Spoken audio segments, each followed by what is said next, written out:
Soft piano notes fade in the heart of downtown Chicago, where glass towers touch the clouds and people chase time like it's running out. She sat quietly at her desk, unnoticed, uncelebrated. Emma Hayes, 29, personal assistant to billionaire Ryan Caldwell. For 3 long years, she carried his world on her shoulders, from coffee brewed at exactly 160 degrees to schedules planned down to the minute. And yet, in his eyes, she barely existed. To him, she was part of the background, like the ticking clock on his office wall, always there, never seen. Outside those mirrored windows, the city pulsed with life, laughter, traffic, the soft hum of dreams being built and broken. Inside, Emma moved quietly, a ghost wrapped in responsibility. No one noticed the small sigh she hid behind her polite smile, or the tired way she held her cup every morning. But life has a way of shaking the ones who stay silent too long. And when someone new began to see her, really see her, something inside that cold, distant billionaire began to stir. Because sometimes it takes jealousy to open the eyes of a man who thought he had everything. And this is the story of how it all began. The morning light crawled through the glass walls of Caldwell Enterprises, washing the office in a pale silver glow. The hum of printers, the low murmur of voices, the click of heels against marble floors. It was the kind of sound that made the world feel endlessly busy, endlessly cold. Emma Hayes adjusted her ID badge and exhaled softly before stepping out of the elevator.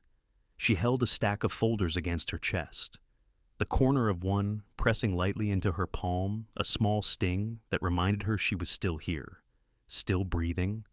At 29, she had perfected the art of invisibility. 3 years working as personal assistant to Ryan Caldwell, billionaire, perfectionist, and the kind of man whose presence could freeze a room. "Good morning, Mr. Caldwell," she said quietly as she entered his office. He didn't look up, just a brief nod, eyes still fixed on the glowing laptop screen. Emma set his coffee on the desk, vanilla roast, 1 sugar, heated to exactly 160 degrees Fahrenheit. She knew he'd notice if it was even 2 degrees off. He always did. But today, as usual, he didn't notice her at all. She stood for a second longer than usual, waiting for something, maybe a word, a glance. When it didn't come, she turned and walked back out, the door closing softly behind her. Outside his office, she took a deep breath. The smell of coffee lingered on her hands, warm, comforting. A small piece of something human in a place made of glass and ambition. Every day at 8 mem, she set his calendar, confirmed meetings, replied to emails in his tone so perfectly that sometimes even she couldn't tell where her words ended and his began.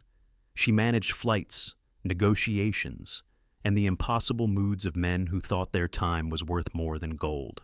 And yet, when people passed her in the hallway, they rarely remembered her name, just Caldwell's assistant. At lunch, she often sat alone in the break room, scrolling through her phone just to look busy. Sometimes she'd glance out at the city, at the stretch of streets below, where people carried groceries, laughed into their phones, or simply walked with nowhere special to go. She envied them a little. They looked free. Her desk faced the skyline. Every afternoon, sunlight would hit the corner of her monitor, and she'd watch the dust float through the air, tiny, aimless specks dancing in the golden light. She thought of herself that way sometimes, a small thing caught in someone else's orbit. Ryan Caldwell was the kind of man who could make or break empires with a phone call. He was respected, feared, admired, and he barely noticed the woman who made sure his empire never fell apart. That morning, a small accident cracked the silence. "Emma?"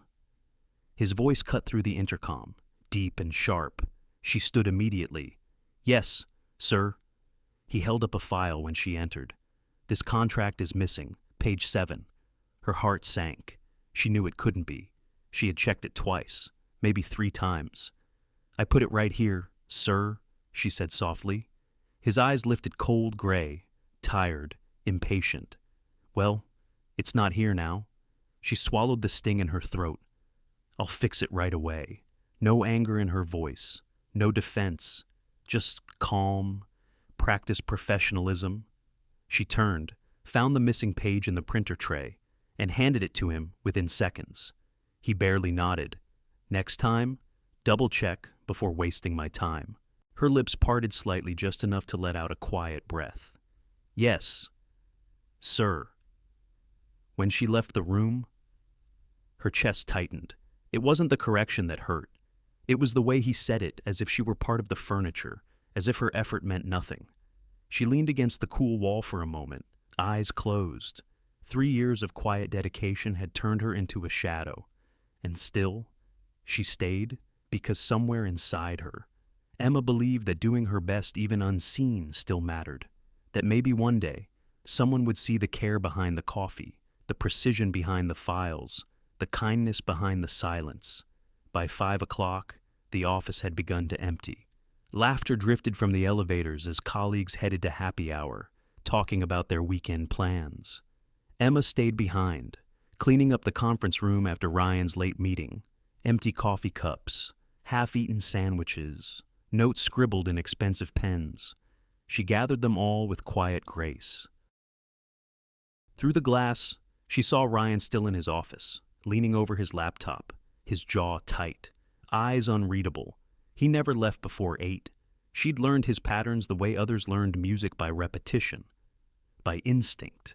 Sometimes, when he took off his glasses to rub his temples, she saw a flicker of exhaustion that made him seem almost human. But then he'd straighten, adjust his cufflinks, and the mask would return. Before leaving, she placed a fresh cup of tea by his desk, chamomile with a hint of lemon, the kind his doctor had once suggested for stress. He hadn't asked for it. He never did. Still, she left it there. As she walked through the quiet hallway, the city lights outside flickered like distant stars. Her reflection followed her in the glass walls, small, tired, but steady. At the elevator, she pressed the button and waited. The air smelled faintly of paper and rain. Behind her, through the transparent door of his office, Ryan glanced up just for a moment. He saw the tea steaming softly beside his laptop. And then her. The elevator doors opened, casting a glow that outlined her figure in warm light. For reasons he couldn't explain, Ryan hesitated before returning to his screen. It was nothing, a passing glance, a fleeting thought, but something about the way she walked away lingered, and for the first time in 3 years, the billionaire who had everything felt the faintest pull of something he couldn't name. Maybe guilt, maybe curiosity, maybe, though he didn't know it yet, the very beginning of change. The rain had stopped an hour ago, but the streets still glistened, catching the city's lights like scattered glass. Emma walked down Madison Avenue with her coat pulled tight, her steps slow, careful. The day had been another blur of meetings and clipped replies, of being spoken to but never seen. She needed air. She needed something that didn't echo with other people's ambitions. Half a block later, she saw at a narrow corner cafe with an old wooden sign that read "Maple and Moonlight." Warm light spilled from its windows, and a faint melody jazz, maybe floated into the night. The doorbell chimed softly as she pushed it open. Inside, the air smelled of cinnamon, espresso, and something sweet she couldn't name. Tables were small, mismatched, each holding a vase with a single dried flower. It was imperfect, human, and that made it beautiful. "Welcome," a voice said from behind the counter. Emma looked up. The man was wiping a cup with a towel, his sleeves rolled to his elbows. He had that kind of smile that reached his eyes, calm, unhurried. "First time here?" he asked. She nodded. "Just needed a quiet place." "Well, you found the quietest one in Chicago," he said with a light laugh. "I'm Ethan." "Emma," she replied, almost shyly. He glanced toward the window. "It's the best seat in the house," he said, pointing to a corner table by the rain-streaked glass. "You can see the world rush by and not move an inch." Emma smiled faintly and took the seat. The cup he brought her soon after was warm enough to make her fingertips tingle. Maple latte, rich, sweet, gentle, the kind of sweetness that didn't demand attention but lingered softly after each sip. Outside, taxis splashed through puddles. Inside, time slowed down. Ethan hummed along to the song, playing something from the 80s, soft and familiar. She caught herself watching him for a moment too long, not because he was handsome though he was, but because there was kindness in his every movement, a kind of patience she hadn't seen in years. "Rough day?" he asked when he came to check on her. She hesitated, then gave a quiet laugh. "You could say that. Corporate world. How'd you guess the way you said rough day like it's every day?" he said, leaning lightly on the counter. Emma looked down, tracing the rim of her cup. "It's busy," she said carefully. "Sometimes it feels like the louder everything gets, the smaller I become." Ethan nodded slowly, as if he understood more than she said. "This place used to be loud, too," he said, gesturing around. "We tried modern music, neon lights, didn't feel right. Then one night, the power went out. We lit candles and played acoustic music. People stayed longer, talked softer. Haven't changed it since." That made her smile, a real one this time, the kind that lifted her eyes. For the next few minutes, they spoke of nothing, heavy coffee beans, old songs, the weather pretending to be spring. When she finally stood to leave, Ethan handed her a paper cup for the road. Written across the lid, in neat handwriting, were 2 words, "Take breath." She blinked, surprised. He just smiled. "On the house," he said. The next evening, she came back, told herself it was coincidence. The one after that, too. But soon, Maple and Moonlight became her quiet refuge, a pause between the noise of deadlines and the empty lights of her office. Sometimes Ethan would tell stories about the customers who came and went, the violinist who paid in songs, the old couple who shared one slice of cake every Thursday. Other times they sat in silence, comfortable, watching the city's reflection ripple on the rain-wet glass. Emma began to laugh again quietly, unexpectedly, and each time, Ethan would look at her as if that sound was reason enough for the cafe to exist. She didn't talk about her boss, or her long days, or the way her heart tightened every time someone forgot her name. Here, she wasn't an assistant or a background figure. She was simply Emma, a woman who loved vanilla coffee and old jazz and the smell of rain on pavement. One Thursday evening, as she prepared to leave, Ethan caught her by the door. "You always walk so fast," he said. "If you ever slow down long enough, I'll buy you dinner. No spreadsheets, no emails, just real food and real conversation." She laughed softly. "Is that how you ask all your customers out? Only the ones who forget to smile until they walk in here?" She looked at him, surprised at how her chest fluttered at such simple words. "I'll think about it," she said. "Good," he replied, eyes warm, "because I'll be right here thinking about it too." As she stepped outside, the air was cool, clean. Madison Avenue shimmered under streetlights. Emma stood for a moment before walking toward the station, her heart lighter than it had been in years. Behind her, the cafe doorbell chimed once more as Ethan watched her go, a quiet smile playing on his lips. That night, Emma returned to her small apartment, poured herself a cup of tea, and for the first time in a long while, didn't feel the weight of silence pressing in. The city outside buzzed as always, but inside, there was stillness, the kind that feels like hope. And though she didn't know it yet, that small corner cafe with its golden light and the man with the kind blue eyes would soon change everything she thought she knew about being seen. Because sometimes, peace doesn't come when the world grows quiet. It comes when someone finally listens. The evening air carried that familiar scent of roasted coffee and rain-soaked pavement when Emma pushed open the door to Maple and Moonlight. The bell above chimed, soft and welcoming. Ethan was behind the counter, sleeves rolled up, humming an old tune under his breath. He looked up the moment he heard the sound. "There she is," he said with an easy smile. "I was starting to think you'd forgotten about us. About you. Maybe." Emma teased lightly, setting her bag on the chair. Her voice carried that quiet comfort that comes when a place begins to feel like a pause in one's life, safe, unhurried, and oddly personal. He handed her the usual maple latte, extra warm before leaning on the counter. You always come at the same time, 6:45 on the dot. It's like you run on cafe time. She smiled. Maybe I do. Some people schedule their lives around meetings. I schedule mine around coffee. For a moment, neither of them spoke. The sound of steaming milk filled the space, then faded into the low rhythm of soft jazz. Emma took a sip. Her shoulders slowly loosened.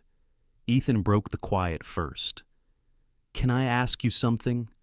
"Depends," she said, half joking. "Is it going to involve spreadsheets? Nothing that terrifying?" His grin softened. "What if we swap this table for something different? Say, a dinner table, somewhere that doesn't smell like espresso." Emma blinked, unsure she'd heard him right. "Dinner?" He nodded, casual but sincere. "There's this small Italian place in River North. Family run, no fancy menus, just real pasta and candlelight that makes everyone look better than they feel. How about Saturday night for a second?" She couldn't answer. The invitation was simple, almost ordinary. But for someone who'd spent years blending into the background, it felt extraordinary. "I don't know," she said softly, setting her cup down. "I'm not really the type for being seen." He finished gently. Her eyes flicked up to his. Startled, Ethan didn't smile this time. His voice lowered, kind, steady. "I see you, Emma. Not as a customer, not as someone passing through. Just you." The words sank deeper than he probably meant them to. She looked away, pretending to study the menu board she already knew by heart. When she finally spoke, her tone was softer, almost shy. "All right, Saturday." Ethan's grin returned, wide and genuine. "Then it's a date." She laughed under her breath. "Let's call it dinner first. We'll see about the rest."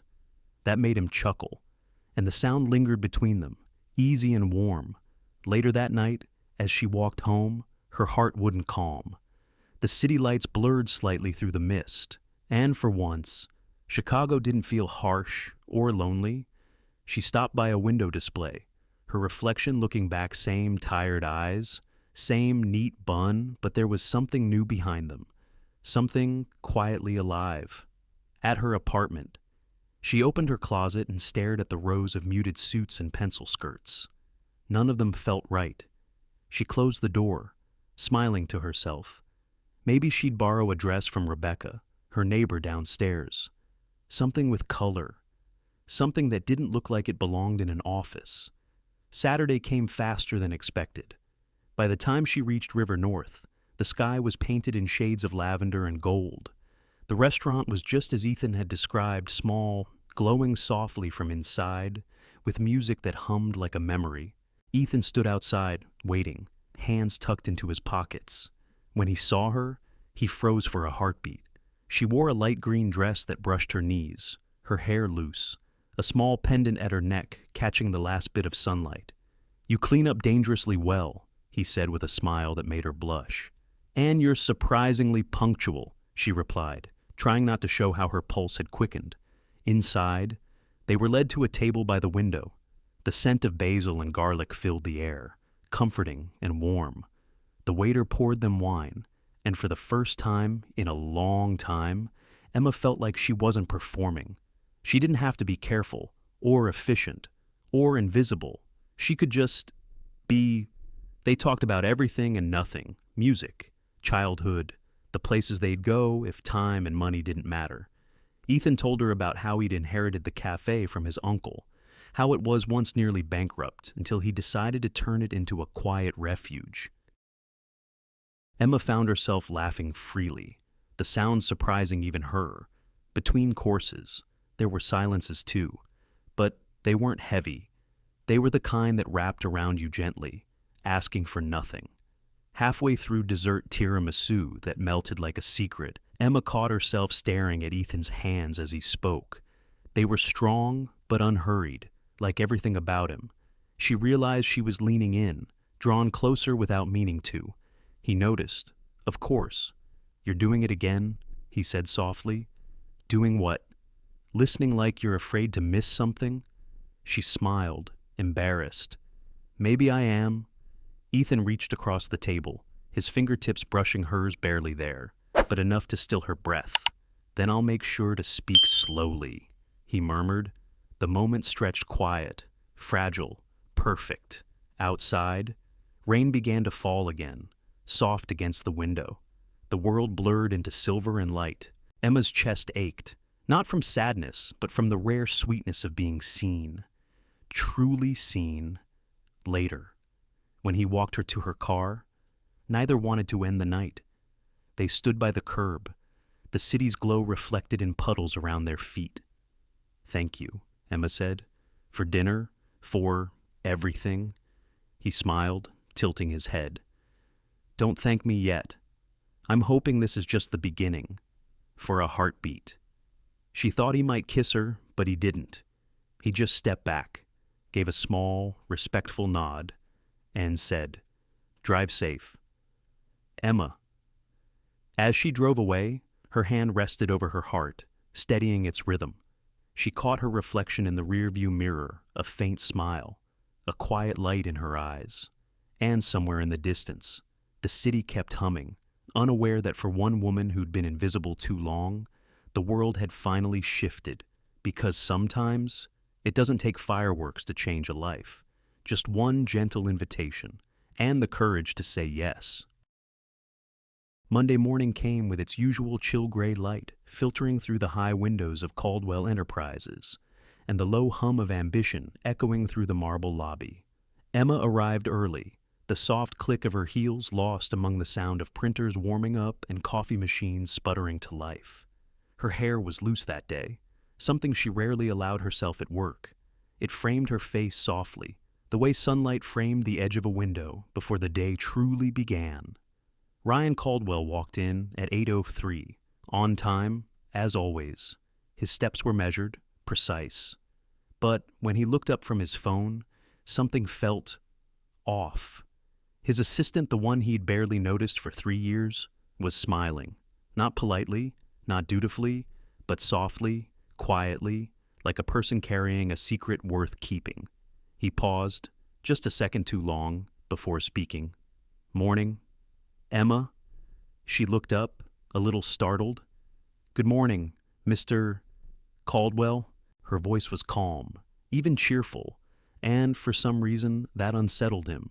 She went back to her desk, checking his schedule, updating flight confirmations. Everything was normal except for the faint hum she was humming under her breath, a tune he didn't recognize. He turned toward the window, trying to focus on the city's skyline, but his mind kept circling back. What was she smiling about later that morning, during a meeting with the executive team? Emma stepped into the room to deliver a printed report. Her phone, left on the edge of the conference table, lit up for a brief moment. Just one message. A name appeared across the screen. Ethan Reed. Ryan's eyes caught it before he could look away. Just 2 words appeared under the name. Last night was perfect. Something sharp moved through him. Not anger exactly, but something close. A flicker of heat that didn't belong in a boardroom filled with suits and spreadsheets. He forced his attention back to the presentation, jaw tightening almost imperceptibly. Emma returned to her desk, unaware. She was focused, as always, typing with quiet precision. But now, every so often, Ryan found his gaze drifting toward her, the small, unconscious smile she wore, the way her fingers brushed a strand of hair from her face, the faint trace of perfume that lingered when she walked by something floral, light, different from before. He told himself it was nothing. People change, assistants have lives, but for the first time, he realized he knew absolutely nothing about hers. By noon, he found himself standing by the window in his office, watching her eat her salad at her desk. Everyone else had gone out for lunch. She was scrolling through her phone, her face lit by the soft glow of the screen. And then, there it was again, that smile, the one that made her seem younger, freer. His hand tightened around the edge of the blinds. When she walked in a few minutes later with a stack of papers, he spoke too quickly. "You've been distracted lately." Emma blinked, caught off guard. "I'm sorry, I don't think I mean—" He interrupted, his tone cooler now. "If something outside of work is taking too much of your focus, I need to know. This position demands full attention." Her brows furrowed, confusion flickering across her face. "Of course, Mr. Caldwell. My work hasn't changed." He looked at her for a long moment, then nodded curtly. "Good." She hesitated, then added gently, "Is something wrong?" "No," he said, a little too quickly. "Nothing's wrong, but something was." When she left, the silence in his office felt heavier than usual. He sat back, fingers pressed against his temple, annoyed at himself for caring for noticing. For 3 years, she'd been part of the background, and now, suddenly, she wasn't. That afternoon, he had a meeting with a group of investors, yet half his mind stayed outside the glass walls, where Emma worked. Every so often, laughter drifted in from the hallway light, quick, unmistakably hers. He found himself listening for it. When the laughter stopped, he missed it. He stayed later than usual that night. The office had emptied, leaving only the faint buzz of the city beyond the windows. Emma was still there, gathering files, checking one last email before leaving. "Emma," he said from the doorway. She turned, surprised. "You're still here? I could ask you the same," he said. She smiled, closing her laptop. "Old habits. I like finishing things before they spill into tomorrow." There it was again, that warmth. It unnerved him more than it should have. "You didn't have to. It's late. I don't mind," she replied. "Besides, tomorrow might be a good day to leave early." "Oh?" Her lips curved slightly. "I have plans." He didn't ask what kind. He didn't need to. The answer was already burning quietly at the back of his mind. "Ethan?" He wanted to say something, anything, but the words wouldn't come. He just nodded. "Right. Have a good evening then." She gathered her coat, slinging her bag over her shoulder. "You too, Mr. Caldwell." As she walked away, he found himself staring at the reflection of her, leaving small, graceful, moving farther into the glow of the hallway lights. For a man who had spent years controlling every variable, every number, every deal, this loss of control felt new and unfamiliar. He tried to reason with himself. It's none of your business. She's an employee, nothing more. But the voice that answered in his chest whispered something different. Then why does it bother you so much? He turned off the office lights, the city's glow spilling through the glass like liquid gold. His reflection stared back, sharp suit, tired eyes. A man who could buy anything except peace. On his desk, the cup of tea Emma had left that morning sat untouched, still faintly fragrant. He picked it up, stared at the tiny handwritten note she'd left on the napkin beneath it. Just one word, smile. For the first time in a long while, he almost did. And somewhere in that quiet, he realized the thing unsettling him wasn't jealousy alone. It was the sudden, undeniable truth that he had ignored someone far too long. A shift had begun inside him, subtle but certain, like the first crack in ice before the thaw.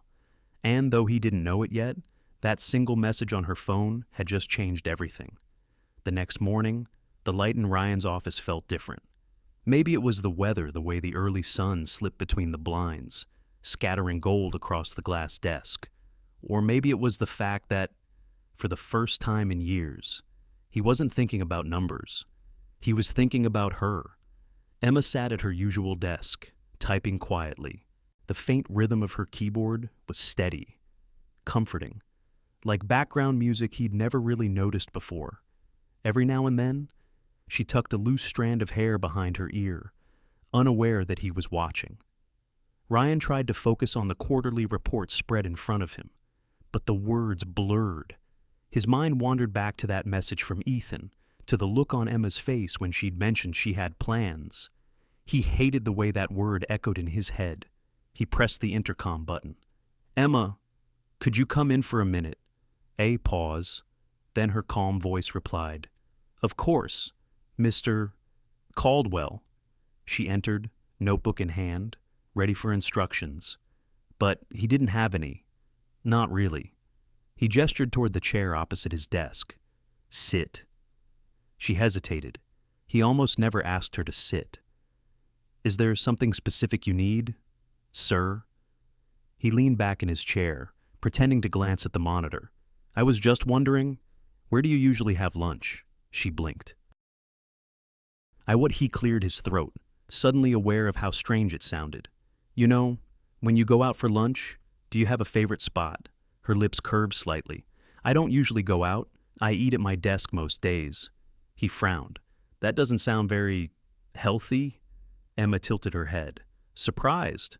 I didn't realize my eating habits were part of your management strategy." He almost smiled. "Almost just making conversation." "Well," she said softly, "conversation isn't usually your thing." Her tone wasn't sharp, but it caught him off guard. He looked up, and their eyes met for a brief, unfamiliar moment. There was something calm but steady in her gaze, a quiet confidence he hadn't noticed before. He looked away first. She waited a second longer. "Was there anything else you needed, Mr. Caldwell?" He hesitated, searching for an excuse to keep her there. "Actually, yes. How long have you worked here now?" Her brow furrowed slightly. 3 years and 5 months. He nodded slowly. "And you enjoy it?" Emma blinked again. This was beyond unusual. "It's work. I like being useful." "Useful," he repeated quietly, as if the word itself didn't sit right. "That's not the same as being happy." Her expression softened. Happiness isn't always part of the job description. For a second, silence hung between them, not the cold, empty kind that usually filled his office, but something else, something that made the air heavier. She closed her notebook gently. "If there's nothing else, I should get back to the client reports." He nodded. "Of course."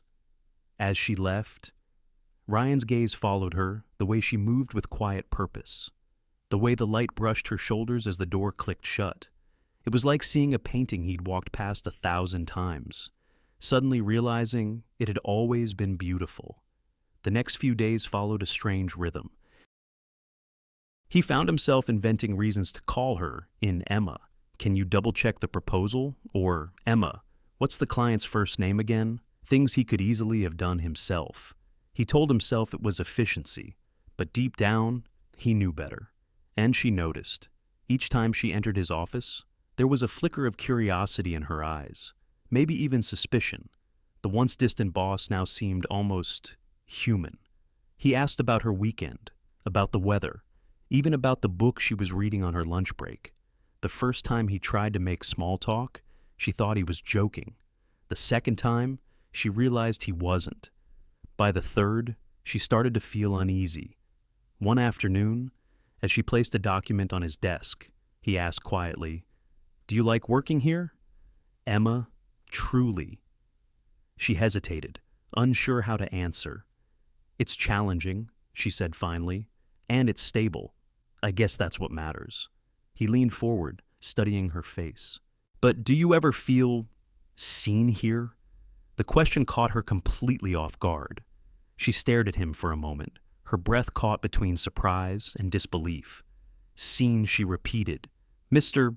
Caldwell, with all due respect, I'm your assistant, not an artist on display." He opened his mouth, but no words came. She gave a polite smile and turned to leave. As the door closed behind her, Ryan let out a breath he hadn't realized he was holding.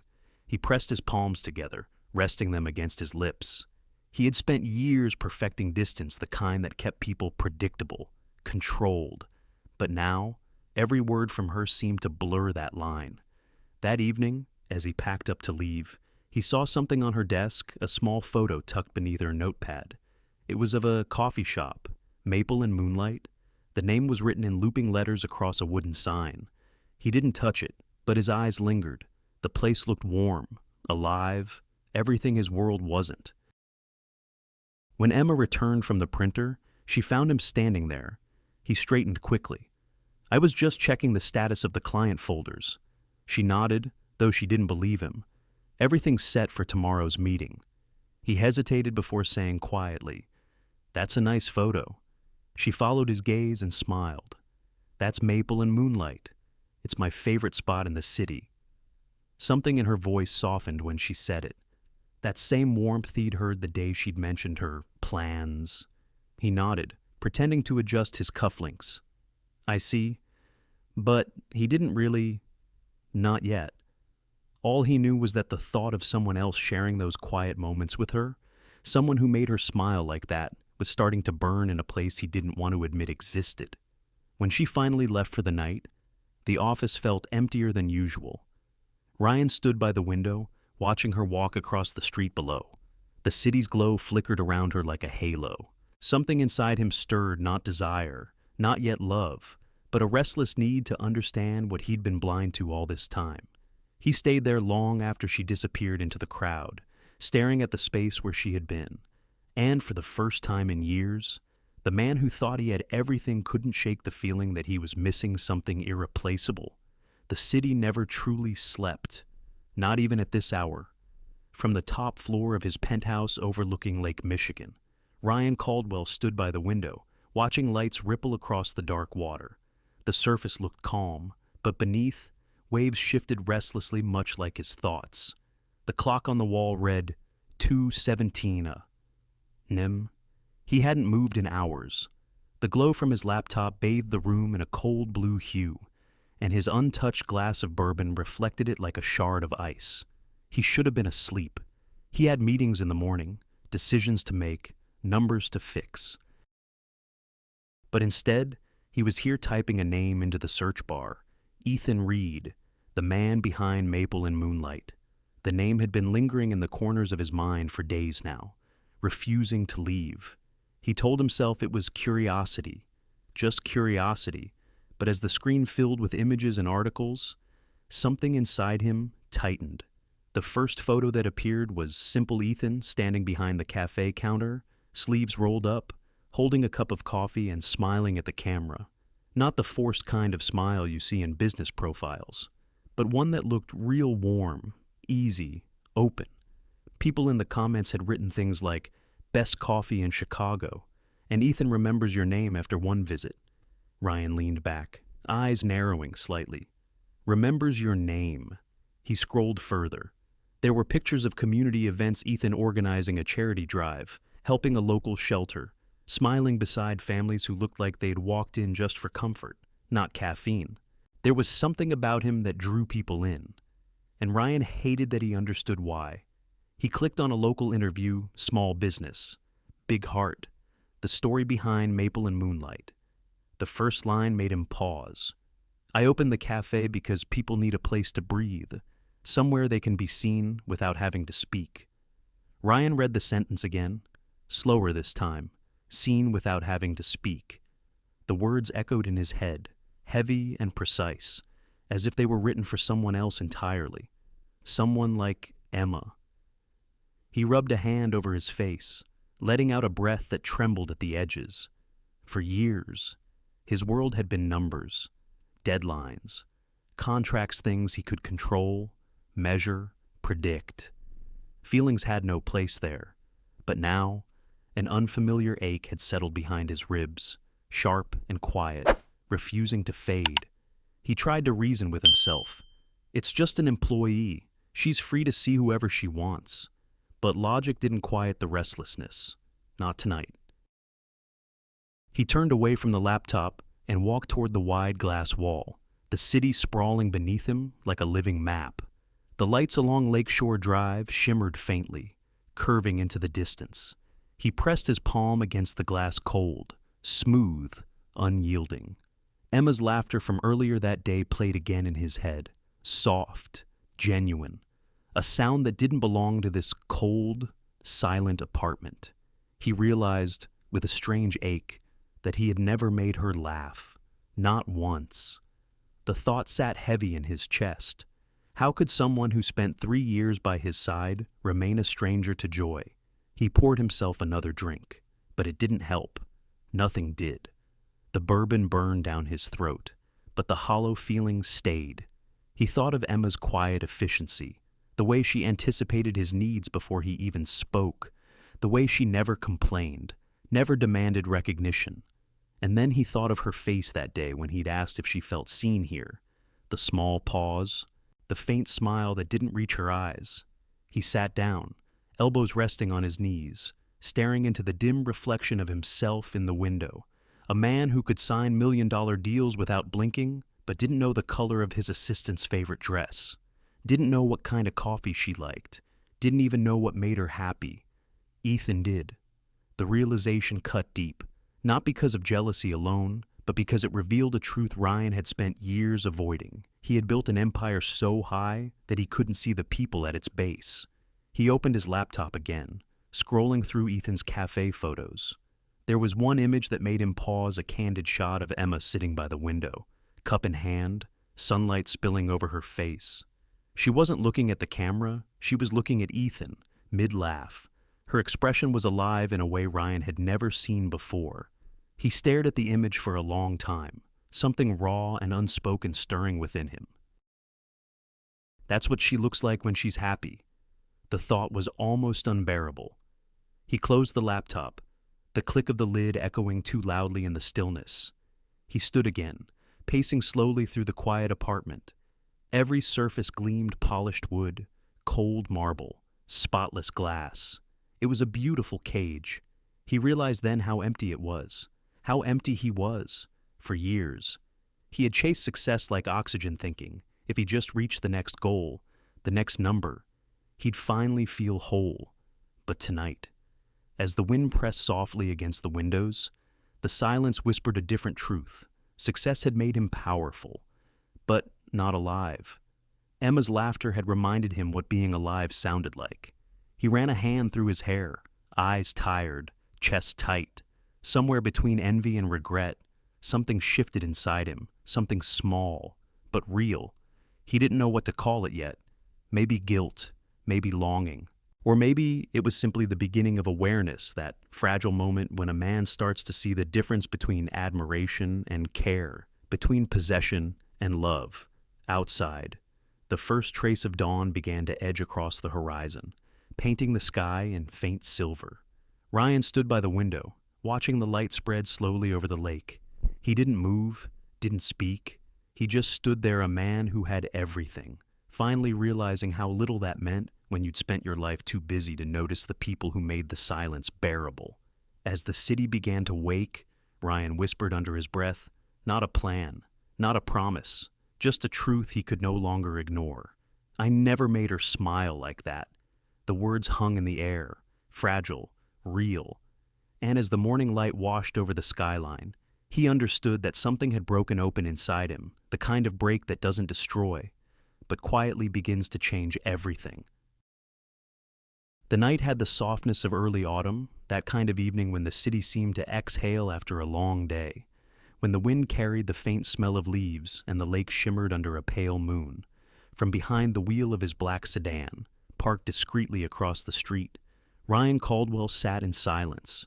He didn't know what he was doing there, or maybe he did and simply didn't want to admit it. The digital clock on his dashboard glowed 6:42 p.m. He had driven from his penthouse straight here to the quiet residential block where Emma lived. He told himself it was coincidence, just a passing thought that led him to this street. But the truth was heavier than that. His hands tightened on the steering wheel when he saw movement by the curb. A man stood there tall, relaxed, holding a small bouquet wrapped in brown paper. Ethan Reed. Ryan recognized him instantly from the pictures he had seen the night before. The cafe owner, the one who could make people laugh with his eyes. Ryan leaned back slightly, the leather seat creaking under his weight. The bouquet caught his attention. Not roses, not lilies, sunflowers. He felt a strange twist in his chest. He remembered Emma once mentioning her favorite flower during a staff meeting years ago, in passing, when they were arranging the decor for a client event. Sunflowers, she'd said, her eyes lighting up just a little. They make everything feel warmer. He hadn't thought about it since. But Ethan had. The door to the building opened, and then she appeared. Emma stepped out, and for a moment, the street seemed to hold its breath. She wore a green dress, soft and simple, the color of fresh leaves after rain. Her hair was loose, moving lightly in the breeze, and the fading sunlight touched her skin with a golden hue. Ryan's chest tightened as he watched her laugh when Ethan handed her the flowers. Her laughter, that sound again, filled the space between them like music he didn't deserve to hear. She looked happy, effortlessly, quietly happy. Ryan's throat felt dry. He wanted to look away, but couldn't. His heart beat slower, heavier, as if each pulse carried a realization he didn't want to face. For 3 years, she had walked into his office with quiet grace, carrying his world for him, unseen. And now, standing across the street, she was radiant, alive in a way he had never allowed her to be. Ethan opened the passenger door for her, careful, gentle. She smiled again, tucking one of the sunflowers against the curve of the dashboard before getting in. Ryan's gaze followed her until the car disappeared down the street, swallowed by the soft glow of city lights. For a long while, he sat there, unmoving. The air inside the car grew heavy, the silence pressing in from all sides. He could hear the faint sound of his own breathing, uneven, restrained. A part of him wanted to laugh at how absurd it all was. A man like him, powerful, calculated, feared in boardrooms, sitting alone, watching the woman he barely noticed for years drive away with someone else. He closed his eyes, and what he saw was not her leaving, but every small moment he had missed. The mornings she greeted him with quiet patience. The way she always knew when he needed coffee, even before he asked. The unspoken care she carried in every task, every detail, every silence, and how little he'd given in return. He opened his eyes again. The street was empty now. A few leaves danced across the pavement, caught in the cool wind. In the reflection of the car window, he saw his own face, sharp, controlled, but hollow in a way he'd never noticed before. He thought of Ethan again, the easy warmth, the simplicity, the way people seemed to breathe around him. There was no arrogance in that man, no need to prove anything. And maybe that's what Emma had found, the kind of peace that comes not from success, but from being seen.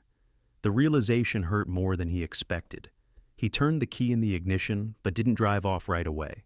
The hum of the engine filled the silence, steady and low. He looked once more at the building she had walked out from its windows, glowing softly like quiet promises. Inside his chest, something small and stubborn began to ache, a truth he couldn't ignore anymore. He had spent his life chasing perfection, but somewhere along the way, he had forgotten how to be kind, forgotten that people were not checklists or results, but stories. And Emma, she was one of those stories he had never taken the time to read. He leaned back, exhaling slowly, watching the sky deepen into blue. For the first time, he felt the weight of all the moments he had missed, her laugh, her quiet strength, the chance to make her smile, just once, for him. And as the night grew colder, Ryan Caldwell, the man who once thought he had everything, finally understood what it meant to lose something you never truly held. He stayed there until the streetlights flickered on, one by one, washing the road in soft gold. People walked by, their faces lit by passing cars, their lives moving forward. He wasn't sure what he was waiting for. Maybe a glimpse of her returning, maybe the sound of her voice through the open window of that cafe again. But she was gone, and in that absence, he felt something both painful and pure longing mixed with regret, the kind that changes a man quietly from the inside. Ryan started the car, but before pulling away, he looked once more toward the direction she had gone. A faint smile touched his lips, not of joy, but of surrender, because deep down, he knew this was the moment he had been avoiding all along, the moment when the truth finally settled in his chest. She was happy, and he was too late. The engine hummed softly as he drove away, the lights of the city blurring around him. In the reflection of the windshield, the glow of her green dress lingered in his mind, like the last flicker of warmth before winter. And as he turned the corner, disappearing into the night. He whispered so quietly that even he could barely hear it. I never even told her she mattered. The words dissolved into the sound of the rain, beginning again, gentle, relentless, forgiving. Monday morning arrived with a golden kind of light, the kind that makes the glass towers of Chicago gleam like polished mirrors. The city was waking slowly, stretching beneath the hum of traffic and the distant cry of seagulls from the lake. Inside Caldwell Enterprises, everything looked the same, the chrome, the marble, the quiet rhythm of efficiency, and yet, when Emma stepped off the elevator, the air seemed to shift. She looked different. Her walk was lighter, her posture straighter. There was a quiet glow about her, not loud or showy, but undeniable, like sunlight sneaking into a room that had been dim for too long. She wore a soft cream blouse, simple but elegant, her hair loose around her shoulders, and her eyes, those calm, steady eyes, carried something new. Peace, maybe, or joy. The others in the office noticed first. A few polite smiles followed her as she walked by, carrying her coffee and folders like any other day. But there was something about her that drew attention now, even from people who had passed her 100 times without a word. When she reached her desk, she exhaled quietly, savoring the stillness before the rush began. She glanced at the small vase beside her monitor. Inside it, a single sunflower, its petals bright and reaching.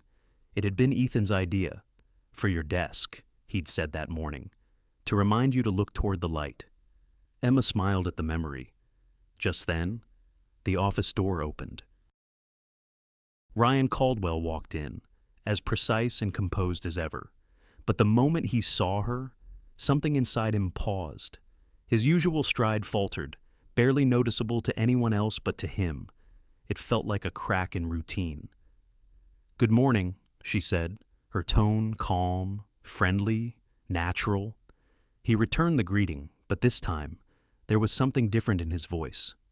"Good morning, Emma." He hesitated for half a second, then added quietly, "Thank you for organizing the reports last week. You did a great job." The words hung there, unfamiliar and gentle. It took her a moment to realize he'd just said thank you. In 3 years, it had never happened. She blinked, a faint smile tugging at her lips. "You're welcome, Mr. Caldwell." He nodded, his gaze holding hers a fraction too long before he turned away. Inside his office, Ryan sat down, his heart beating just a bit faster than it should have. The simple act of saying those 2 words, "thank you," felt strange, almost foreign on his tongue. He stared at the city skyline outside his window, trying to shake the feeling that something around him was shifting and that Emma was at the center of it. Through the glass partition, he could see her at her desk, head slightly tilted as she read an email, sunlight warming her face. That small sunflower stood upright beside her, its bright yellow petals reflected faintly in the glass. He hadn't seen her smile yet that morning, but somehow, he knew she would, and he caught himself waiting for it. Around noon, he pressed the intercom. "Emma, could you step in for a moment?" She entered, as always, with her notepad in hand. "Yes, Mr. Caldwell." He pretended to glance through some files before asking, "Do you happen to know a good place nearby for lunch? Something not too crowded?" She raised an eyebrow, amused. "You're asking me for restaurant recommendations?"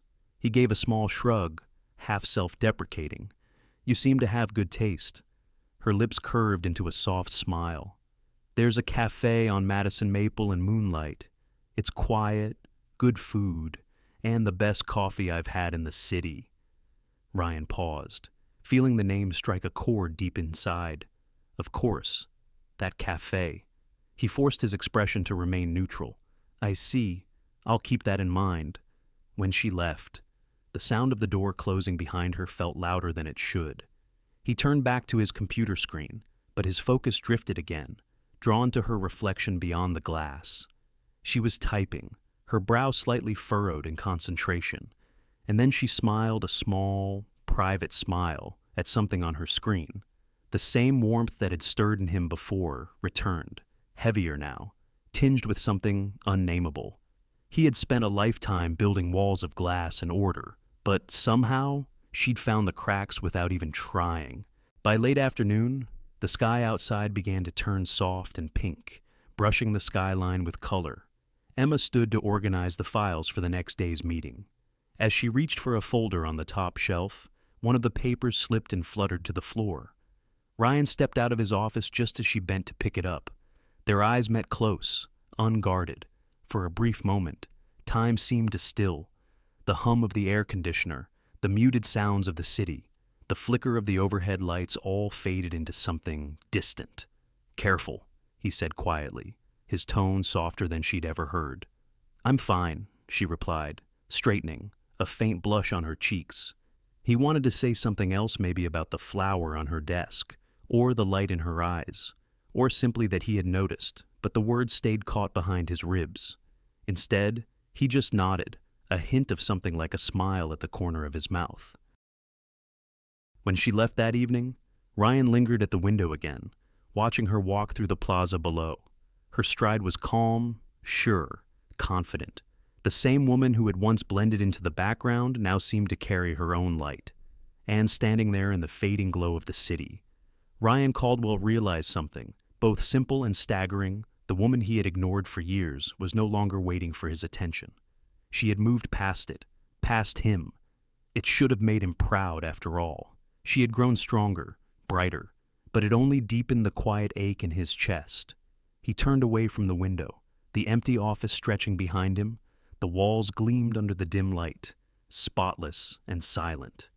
On his desk sat a single unopened file, her personnel record, something he'd never once read fully. His hand hovered over it for a moment before pulling back. He didn't need to open it to know what mattered now, because everything he needed to learn about her grace, her kindness, her strength was already written in the space she left behind.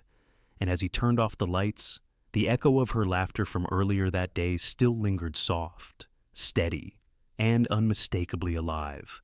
It was the sound of someone who had finally found herself. And for Ryan, it was the sound of change, quiet, humbling, and far too late. The storm began quietly, as they often do not in thunder or rain, but in the sharp buzz of a phone that broke the still rhythm of an ordinary evening. It was nearly 8 p.m. when Emma's screen lit up, displaying Ryan's name. She hesitated before answering. His voice, when it came through, was low, clipped, and urgent. "Emma, I need you to come back, now, within 30 minutes. She was standing in the dimly lit boardroom of Caldwell Enterprises, her coat still damp from the drizzle outside.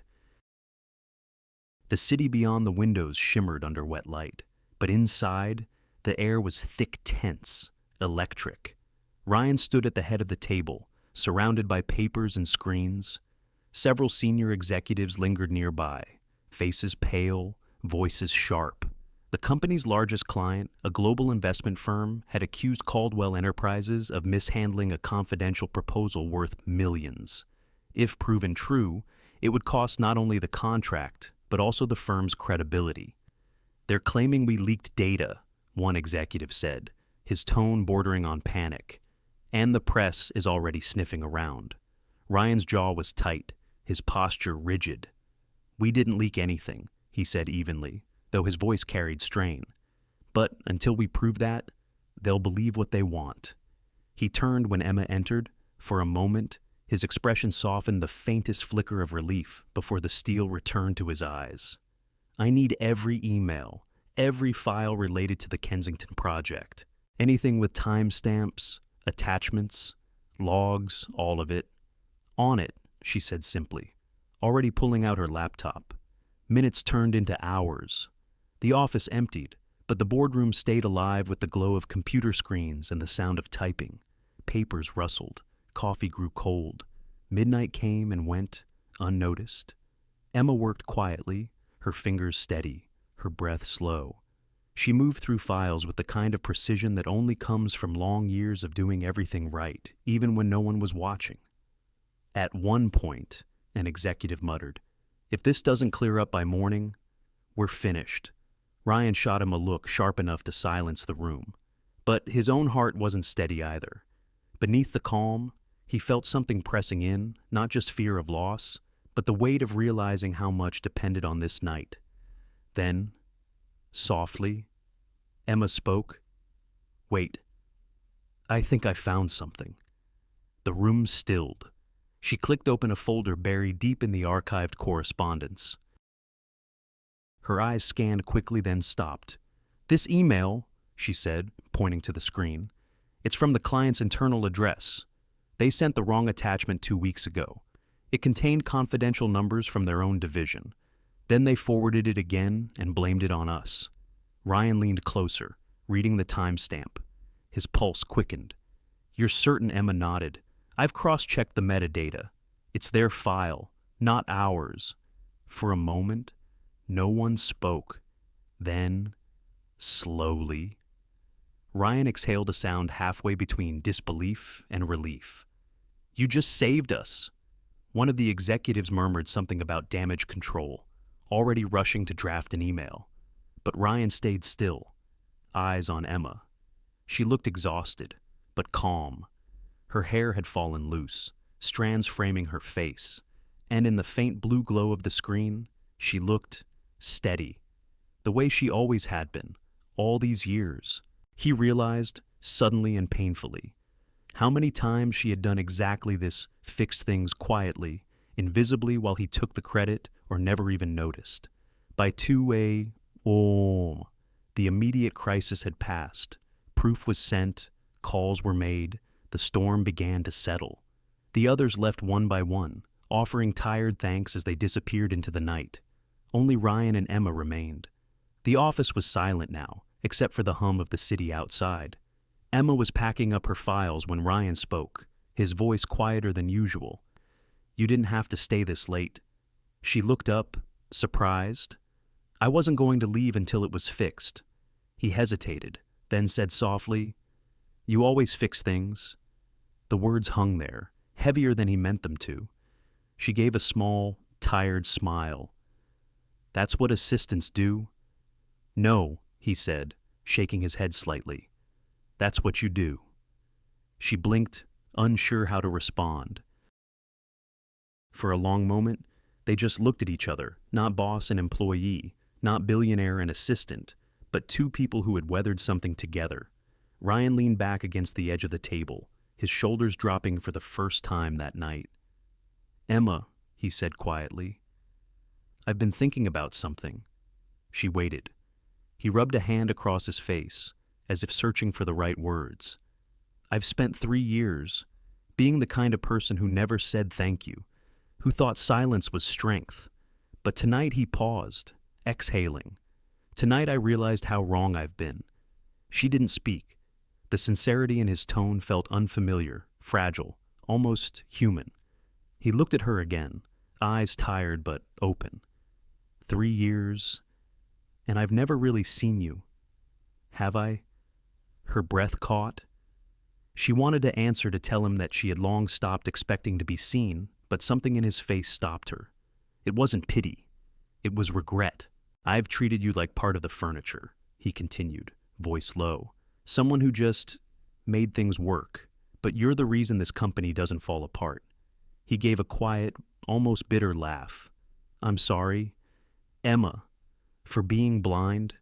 The words hit her harder than she expected. She'd imagined hearing them before, in fleeting moments of exhaustion or daydream, but now that they were real, they didn't feel triumphant.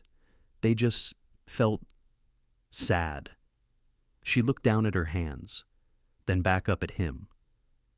"You've always been focused on the work. Mr. Caldwell. I never took it personally." "I should have," he murmured, "because it was personal." For a moment, neither moved. The city lights flickered across the glass, reflecting in his eyes.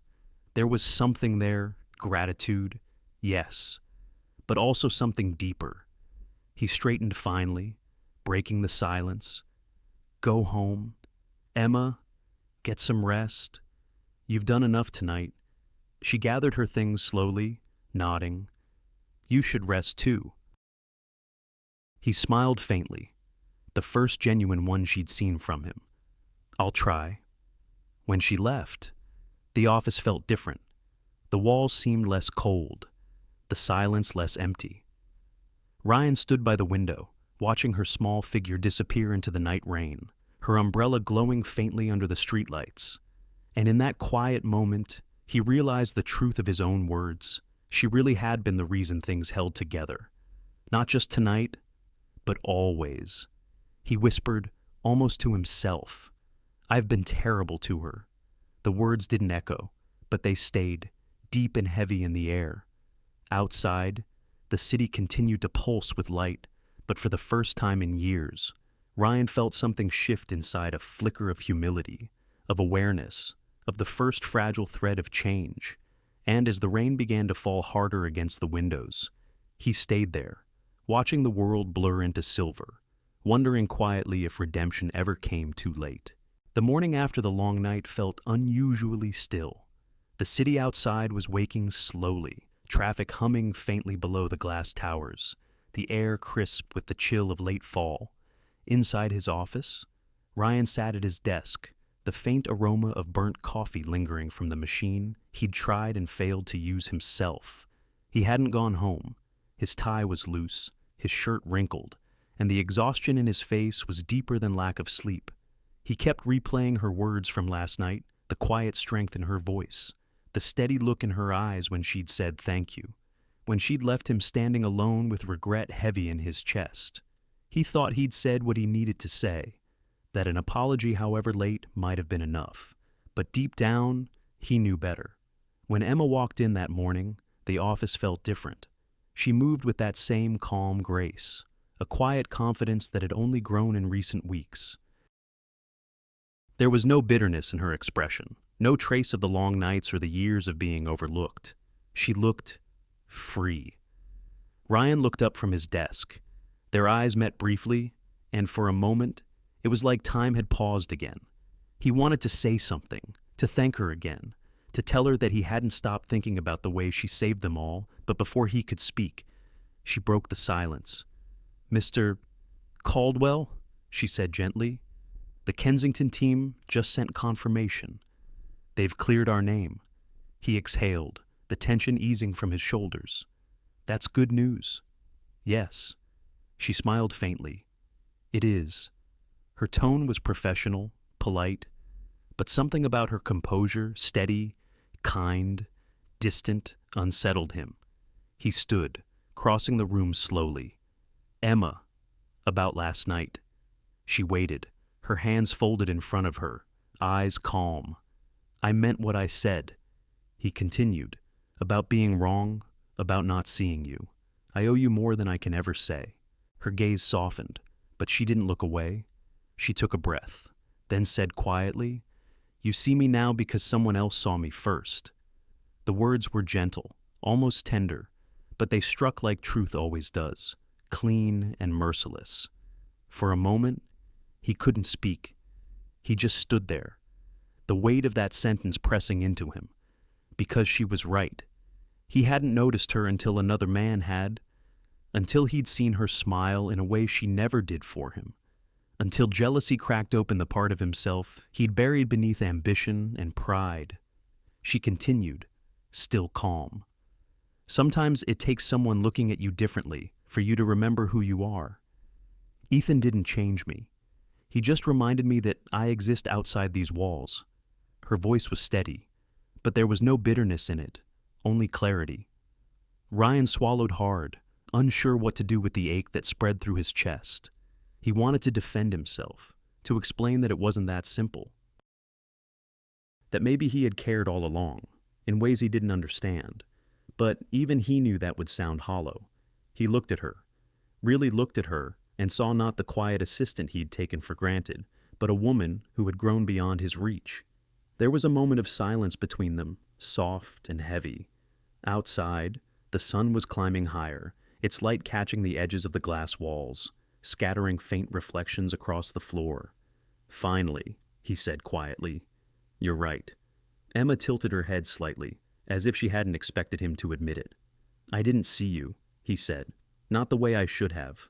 I saw the work, the order, the results, but not you. He paused, his voice lowering. And that's something I'll regret for a very long time. She gave a small nod. Regret can be good, Mr. Caldwell. It means you're still human. Her words were kind, but they didn't offer comfort. They simply told the truth as gently as possible. He wanted to ask her if things could be different now, if maybe it wasn't too late, but something in her composure told him not to. She wasn't angry, she just wasn't his to claim anymore. Instead, he said softly, if there's ever anything I can do. She smiled that quiet, warm smile he'd come to both admire and dread. You can start by treating people the way you wish you had treated me. Then she gathered her notebook, nodded politely, and turned to leave.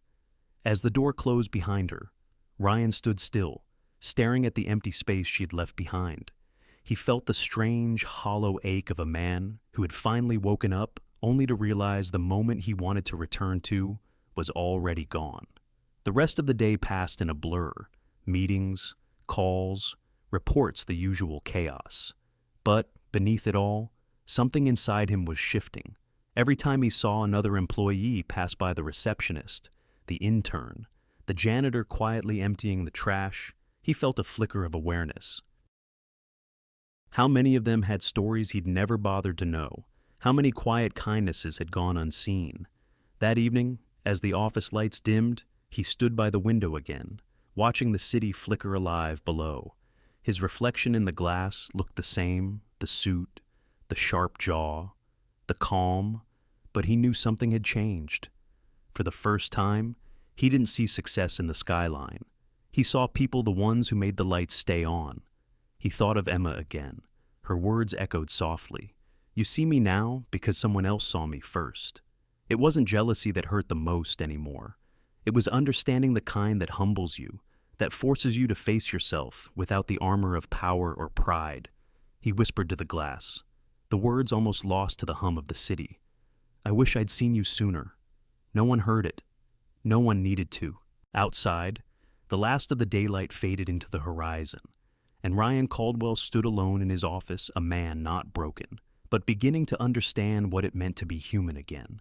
And somewhere, deep in that quiet realization, a promise formed not of love reclaimed, but of change, the kind that starts small, the kind that takes time, the kind that might, one day, make him worthy of being truly seen.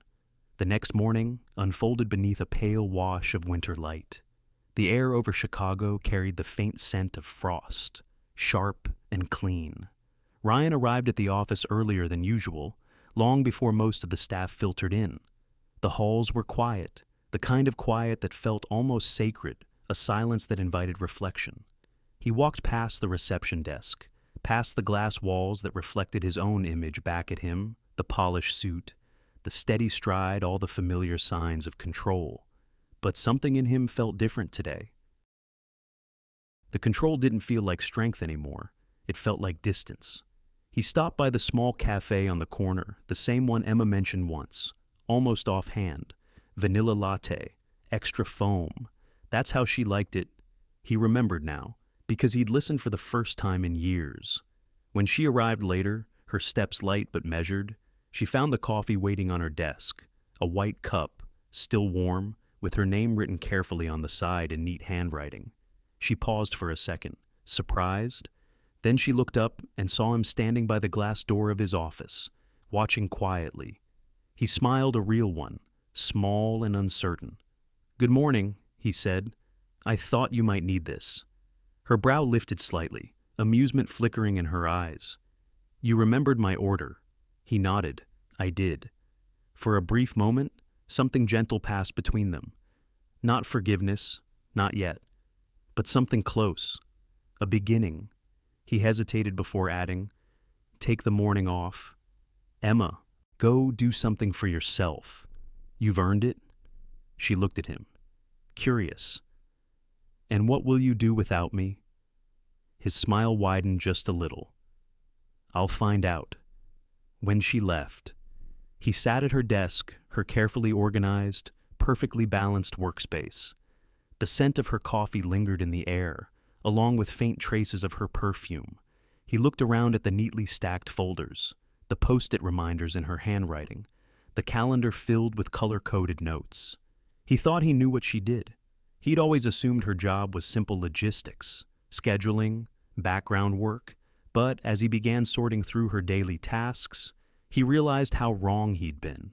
Every file was a map of responsibility deadlines, follow-ups, vendor negotiations, budget reconciliations, the small details that kept an empire from collapsing. She'd handled it all quietly, without praise, without complaint. By noon, he was drowning. 3 calls missed, 2 emails misunderstood, and a spreadsheet he couldn't make sense of. His frustration grew, not at her but at himself. How had he never noticed the weight she carried? How had he mistaken grace for simplicity, effort for ease? He ran a hand through his hair, leaning back, exhaustion pulling at the edges of his patience. A message pinged on his phone from Emma. "Don't forget to confirm the vendor call at 2 p.m. It's under the projects folder. And breathe, Mr. Caldwell." He laughed quietly, shaking his head.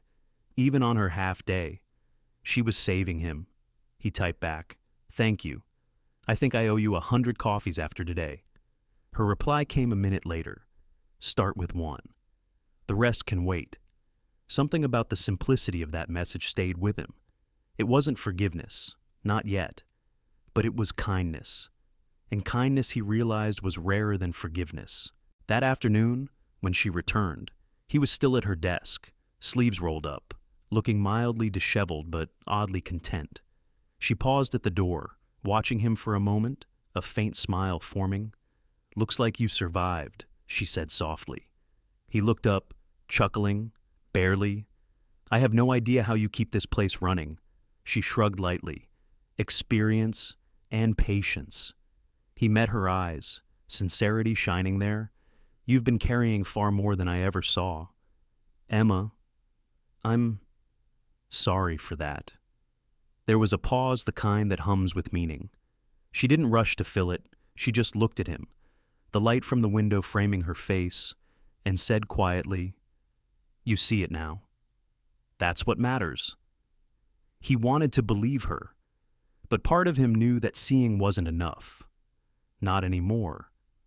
As the day wound down, the office emptied, leaving only the sound of the city outside, distant traffic, the soft hum of wind against the glass. Emma gathered her things, slipping her notebook into her bag. Ryan lingered near her desk, uncertain whether to speak or let her go. "Emma," he said finally, his voice gentle, "can I ask you something?" She turned. "When you look at me now, do you still see the man I was?" Her eyes softened. "I see the man you're trying to be."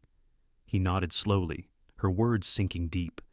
Then she added, "But, Ryan, trying isn't the same as changing. You have to live the difference." He smiled faintly. "I'm learning." Her gaze lingered a moment longer, kind, steady, but distant before she turned to leave.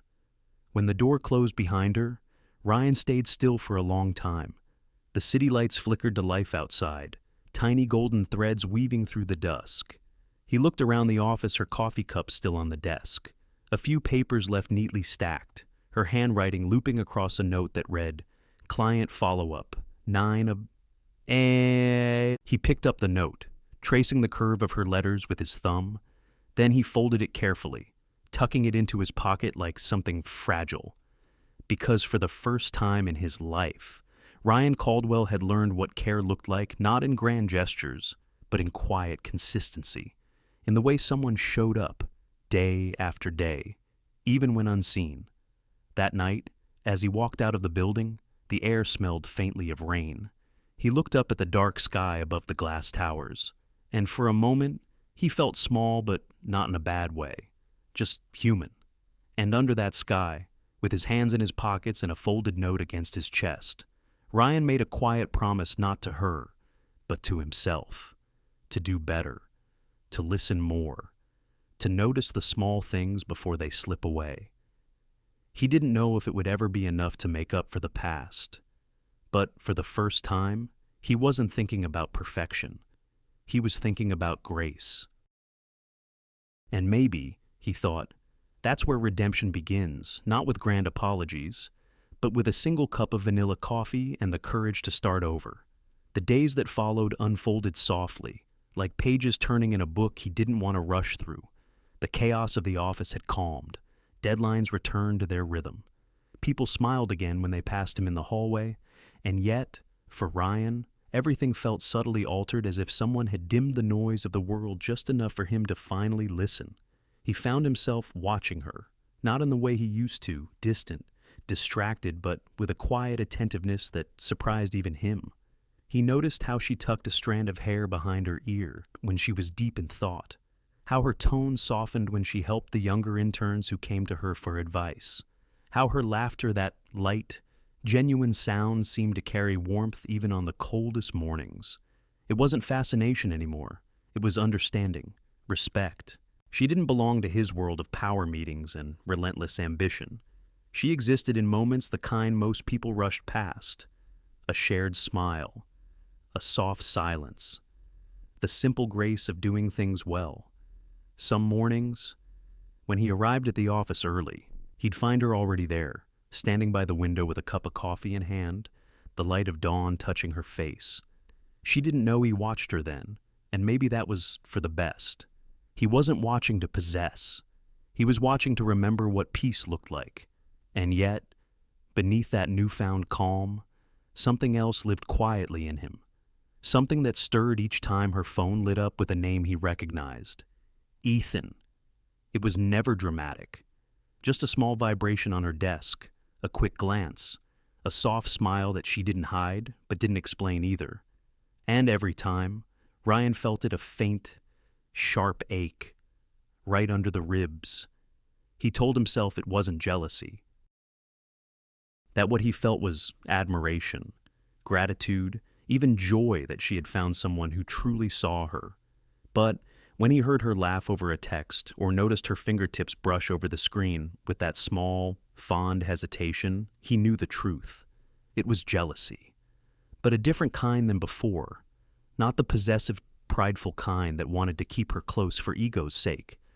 This was something gentler, sadder, a kind of fear, the fear of losing something beautiful before he had the chance to honor it properly. Sometimes, when she spoke about the cafe or mentioned Ethan in passing, her tone was light but sincere. He never asked questions, though 100 ran through his mind. Did Ethan make her feel safe? Did he remember the small things, the way she liked her coffee, the songs she hummed quietly when she worked? And most of all, did he make her laugh the way she did now, so freely, at night? When the office emptied and the city glowed below, Ryan stayed behind.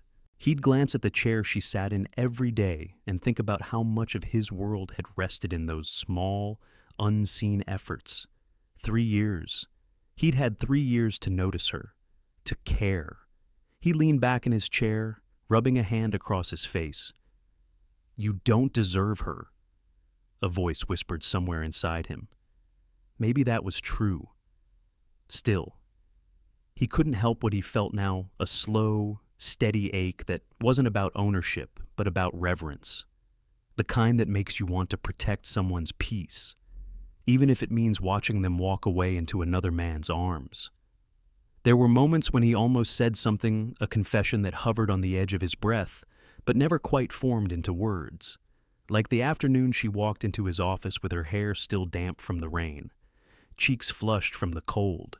He had wanted to tell her how beautiful she looked in that moment, not in the way men usually mean it, but in the way that speaks of warmth and light and presence. But he stopped himself, because now he understood that love, when it's real, doesn't demand, it respects distance, it learns to wait. He started to change, quietly, without announcement. He began greeting his staff by name, noticing when someone seemed tired, pausing before barking orders. The office started to feel different, lighter, somehow, more human. Emma noticed it too, though she never mentioned it. She simply smiled when he held the elevator for her, or when he offered to carry the heavy box she used to handle alone. Once, late in the afternoon, she found him in the break room pouring coffee for both of them. She raised an eyebrow. "You're making coffee now." He smiled. "Trying to understand your world one cup at a time." She laughed softly, shaking her head. "Be careful. It's more complicated than it looks." "I'm learning," he said, and she could hear the honesty in his voice. Their silences became easier after that, no longer weighted by unspoken resentment, but filled with something gentler, understanding, still. Every time her phone buzzed with that familiar name, he felt that quiet sting, not as sharp as before, but deep enough to remind him of what he had lost, or maybe what he never truly had. He didn't resent Ethan anymore. In some unexplainable way, he was even grateful, because it was Ethan's presence that had cracked open the mirror Ryan had lived behind for years. It was jealousy that had led him to see, and now, the ache that kept him humble enough to stay open. One evening, as the sun set behind the skyscrapers, Ryan found himself standing by the window again, watching Emma pack up her things. The light caught her hair, the same soft brown that glowed golden in the sun. She looked peaceful. "Good night." "Mr. Caldwell," she said, smiling. He hesitated, then replied quietly, "Good night, Emma, and thank you." She tilted her head slightly. "For what?" "For being patient with me." Her eyes softened. "You're not as impossible as you think." He chuckled, a quiet sound, more exhale than laugh. "That's progress." Then, as she walked away, he stayed by the window, watching the reflection of her leaving in the glass. The city lights flickered on behind her, tiny stars in a man-made sky. And there, alone in his office, Ryan realized that sometimes love doesn't need to be declared. Sometimes, it's enough to feel it quietly in every changed habit, every softened word, every moment of letting go. He pressed a hand against the cool glass, looking down at the blurred headlights moving along Michigan Avenue. The ache in his chest hadn't disappeared, but it had changed shape from longing to gratitude, because he understood now, real love isn't about keeping someone near. It's about learning to see them, even when they're walking away. And that, he thought, watching the last trace of her disappear into the crowd below, might be the purest kind of love there is. It was one of those rare afternoons when sunlight poured through the glass walls of Caldwell Enterprises, turning every surface into a mirror of gold. The office hummed with quiet productivity, the sound of keys, printers, and the steady rhythm of work. But for Ryan Caldwell, the usual calm of routine had become fragile. Ever since he had begun to see Emma differently, every small moment around her seemed to carry more weight than it should. He told himself he was learning to let her be, to admire from a respectful distance. But the truth, the one he never said out loud, was that she had become the quiet center of his thoughts. Every laugh of hers, every word, every movement seemed to anchor him. So, when the elevator doors opened that afternoon, and Ethan Reed stepped out holding a brown paper bag and wearing that easy, sunlit smile, Ryan felt the ground beneath him shift. The man's presence filled the room without effort. He wasn't polished like the executives around, but there was a warmth about him, the kind that didn't need introduction. He carried 2 cups of coffee and a lunch bag that smelled faintly of tomato, and herbs the comforting kind of smell that had no place in a sterile office. "Hey," Emma said, surprised but delighted, her voice softer than usual. "What are you doing here?" Ethan grinned.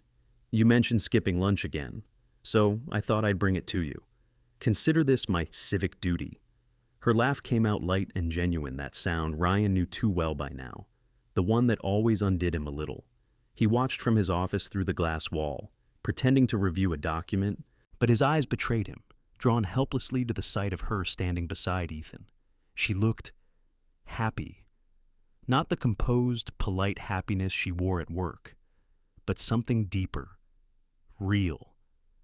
Their conversation wasn't long, a few minutes at most, but every second tightened something in Ryan's chest. Ethan handed her the lunch bag and one of the coffees, brushing her fingers lightly in the exchange. She blushed, just a little, and he leaned closer to whisper something that made her smile again. Ryan's jaw tensed. He tried to look away, but couldn't. The truth was, he wasn't angry at Ethan. Not really.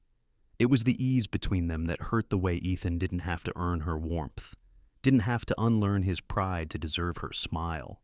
When Ethan finally left, the elevator doors closing behind him, the room seemed to fall back into its usual rhythm. But for Ryan, everything felt heavier. Emma carried the coffee to her desk, unaware of the quiet storm she'd left behind. A few minutes later, she knocked gently on his office door. "Come in," he said, voice steadier than he felt. She stepped inside, holding a folder in one hand and her lunch in the other. "I just wanted to drop off the report from marketing. They've updated the numbers." "Thank you," he replied, setting down his pen. His eyes flicked briefly to the coffee cup she held. Vanilla latte. Ethan's handwriting on the side. He knew it before he even looked. For a moment, neither spoke. The air between them shifted, not tense, but full of something unspoken. Finally. Ryan exhaled slowly, leaning back in his chair. "Emma, can I ask you something?" She looked at him, cautious. "Of course." He hesitated, fingers drumming lightly against the desk. "Do you ever wish things had been different between us?" Her brow furrowed slightly. "What do you mean?" He met her gaze, and for once, there was no armor in his eyes. "I mean, if I hadn't been the way I was, if I had seen you sooner." She stood still, surprise flickering across her face. Then she smiled, but it was the kind of smile that carries a quiet sadness. "We can't rewrite the past, Ryan." He nodded, but his next words came out before he could stop them. "Then maybe we can start something new." The silence that followed was long, heavy, honest. She didn't look away, but her voice softened. "As what he swallowed. Not as your boss," he said slowly. "Not as the man who ignored you for 3 years, but as someone trying to learn how to love right this time." The words surprised even him. He hadn't planned them. They had come from somewhere deeper, the place he'd been too afraid to speak from until now. Emma stood quiet, searching his face. The air between them was thick with the hum of something fragile, a confession, a hesitation, a truth trying to find its footing. "Ryan," she said finally, her tone careful but kind. "You've changed. I can see that. But love isn't something you decide overnight. It's something you build." He nodded slowly, his chest tightening. "Then let me build it, brick by brick, however long it takes." She looked down, fingers tracing the edge of the folder in her hands. "You don't owe me that. It's not about owing," he said quietly. "It's about wanting to be the kind of man who deserves someone like you, even if you never choose me." Her eyes lifted to his, and for a brief moment, he saw something flicker there, compassion, maybe, or recognition. But behind it, still, was distance. "Ryan," she whispered, "you're learning how to feel. That's a good thing, but don't make me the lesson." Her words hit like truth often does, softly, but deep. He lowered his gaze, nodding once, accepting it. Outside, the sky was turning amber, sunlight slipping down the glass walls like liquid gold. She turned to leave, pausing at the door. "For what it's worth," she said, looking back, "I think you're already better than you were." He smiled faintly. "That's because you taught me how." She didn't reply, only gave him one last look, gentle, steady, before walking out. The door clicked shut, leaving Ryan alone in the warm silence. He sank back into his chair, staring at the space she had just left. He knew what she'd said was right. Love wasn't something he could ask for, not now. Not yet. It was something he had to earn, not through words, but through the slow, quiet work of becoming. He looked down at the desk, at the faint ring of a coffee cup left behind, the scent of vanilla still in the air. And for the first time, he didn't feel anger or jealousy, just a deep, aching gratitude that he'd been given the chance to feel anything at all. Outside, the city pulsed with life, unaware that in one corner office, a man was learning how to love not by having, but by letting go. And somewhere deep inside that ache, Ryan knew the truest kind of love isn't about winning. It's about awakening. The night air over Chicago carried a faint chill, the kind that hinted at rain but never quite delivered it. Streetlights glowed along the narrow lanes of River North, reflecting off damp pavement and the quiet hum of life moving at its own rhythm. Ryan stood outside a small Italian restaurant called Rosella's, his hands tucked into his coat pockets, his heart unsteady in a way he hadn't felt in years. He'd canceled the reservation at the luxury rooftop place 2 hours ago, the one with the valet service and imported candles and an executive chef who charged more for truffle shavings than Emma probably spent on groceries in a week. It didn't feel right. None of that ever had. Not anymore. This small corner place with hand-painted walls and the smell of basil and wood smoke spilling from the kitchen felt honest. It felt like her. When Emma arrived, she wore a simple navy dress and her hair tied loosely back. There was something soft about her, but also grounded, like she'd built her piece brick by brick and was protecting it now. She spotted him immediately. He looked different, not just in the way he dressed, though the absence of his usual tailored perfection was striking. It was something in his face, less control, more truth.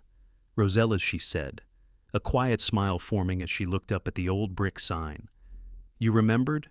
He nodded. You said you came here with your dad when you were little. On Sundays. Her smile faltered for a second, replaced by surprise. I didn't think you'd remember that. I remember more than you think, he said softly. Inside, the restaurant was warm and dim, lit by candles and old string lights strung across the ceiling. The air smelled of garlic, fresh bread, and something comforting, something human. They sat by the window, the soft clinking of silverware and distant hum of laughter wrapping around them. For a few moments, they didn't speak. They didn't have to. It was enough to simply share the quiet, to sit across from each other without the walls of an office between them. Psst, finally. She broke the silence. You didn't have to do this. He looked up, meeting her eyes. I know, but I wanted to. She studied him for a moment, her fingers resting lightly on the edge of her glass. Why now? Ryan. He took a breath, steady but deep. Because I spent years believing power made me untouchable, that being distant meant being strong. But when I started losing you, even before I knew what that meant, I realized how wrong I was. The honesty in his voice caught her off guard. There was no smoothness in it, no charm, just raw truth. He continued, his tone lower now. I used to measure success by how much control I had. Now, I think it's how much heart I'm willing to risk. For a moment, neither said a word. The waiter arrived, took their order, and disappeared quietly. The candle between them flickered. Emma finally spoke, her tone calm but steady. If we start again, it has to be different. I can't go back to being your assistant, to standing behind you while you make all the decisions. I know, he said without hesitation. If we do this, you stand beside me, not behind. Her gaze softened, but she didn't let the moment pass too easily. And if one day, you forget that he smiled faintly, the kind of smile that held humility, then I'll need you to remind me, loudly. She laughed quietly, the sound light and true. I think I can manage that. The food arrived simple dishes, steaming and fragrant. Pasta tossed in olive oil and roasted tomatoes. Warm bread that melted in their hands. Ryan picked up his fork, but didn't eat immediately. He watched her, the way she savored the first bite, the small sigh that escaped her lips when she smiled.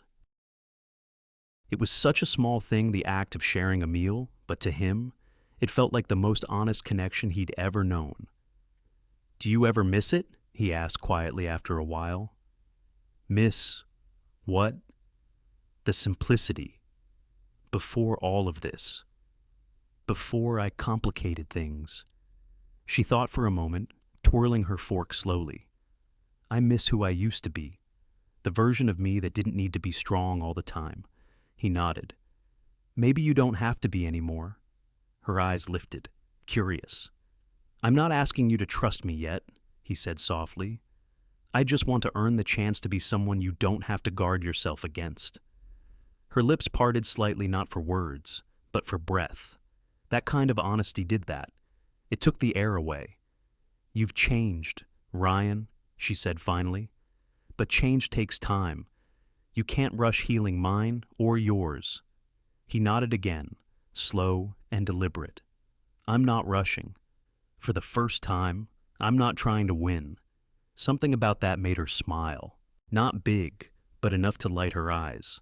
For the next hour, they talked not about work, not about regrets, but about small things, books, music, childhood memories.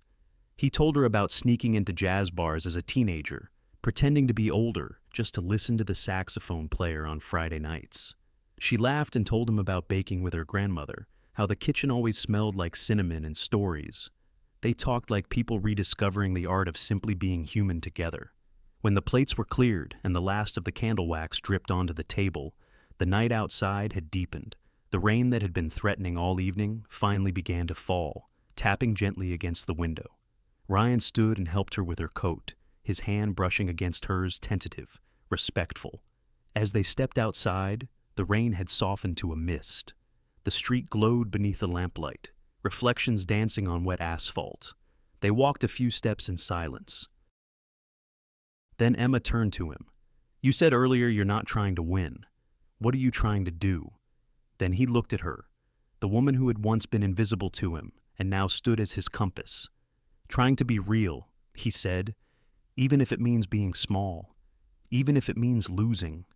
She studied him, searching for the man she used to know, and found someone new standing in his place. And in the quiet between them, beneath the drizzle and city glow, something unspoken began to shift. Not love, not yet, but the fragile outline of possibility. When they finally said goodnight, neither reached for the other. There was no kiss, no promise, just a moment, long, gentle, filled with the soft ache of two people standing on the edge of something new. As she walked away, Ryan stayed under the awning, watching her silhouette fade into the mist. For once, he didn't chase. He simply stood there, letting the rain touch his skin, letting it wash away whatever he used to be. And somewhere in the sound of that rain, in the rhythm of her footsteps disappearing into the night, he felt it, the quiet certainty that sometimes change doesn't happen in grand gestures, but in the simple act of showing up differently. That night, Ryan didn't go back to his penthouse. He walked home in the rain, alone, but lighter. Because for the first time, he wasn't walking toward success. He was walking toward redemption. It was a quiet Thursday morning when the elevator doors slid open and Emma stepped into the familiar lobby of Caldwell Enterprises. The same polished marble, the same scent of coffee and ambition, the same hum of people moving with purpose. Yet, somehow, everything felt different. Maybe it wasn't the building that had changed. Maybe it was her. She wasn't the same woman who had walked through those doors 3 years ago, carrying too much work and too little confidence. This time, she walked with her head high, her steps steady, her heart peaceful. Ethan walked beside her, holding a simple envelope. He didn't say much. He didn't need to. His presence was enough, a quiet reassurance beside her. When they reached the reception desk, Emma turned to him with a soft smile. You don't have to come up with me. He smiled back, that gentle curve of his lips that had always reminded her of calm mornings at the cafe. I know, he said, but I want to. As the elevator rose, Emma looked at the numbers climb and felt her pulse echo softly with them. She'd rehearsed this moment in her mind, the words she would say, the way she'd hold herself, the way she'd finally step away, not in bitterness, but in peace. Still, now that it was here, she felt that familiar ache, the bittersweet pull of endings. When the doors opened, Ryan was already standing by the window, his hands in his pockets, his gaze lost somewhere beyond the skyline. He turned as soon as he heard her footsteps. Emma, he said quietly. She nodded, offering him a polite smile. Good morning, Mr. Caldwell.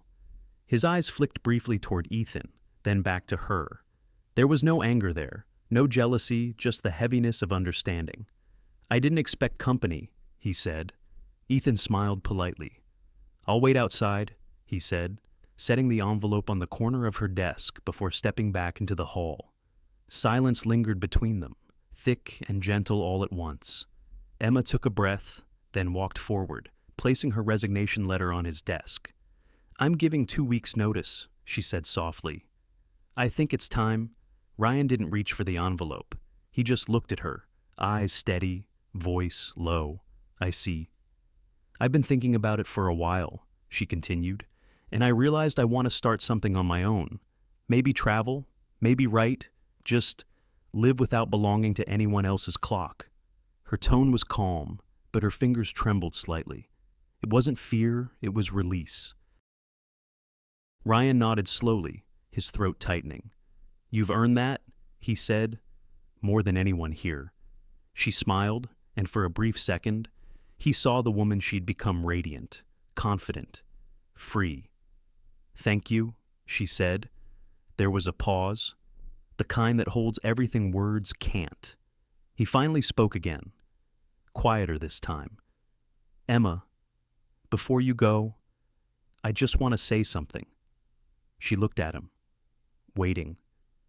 When we met, I didn't know how to see people. He admitted, I only knew how to use them to keep things moving, to keep control. You were the one who taught me that leadership isn't about power. It's about kindness, about seeing. Her eyes softened, but she said nothing. He continued, voice unsteady now.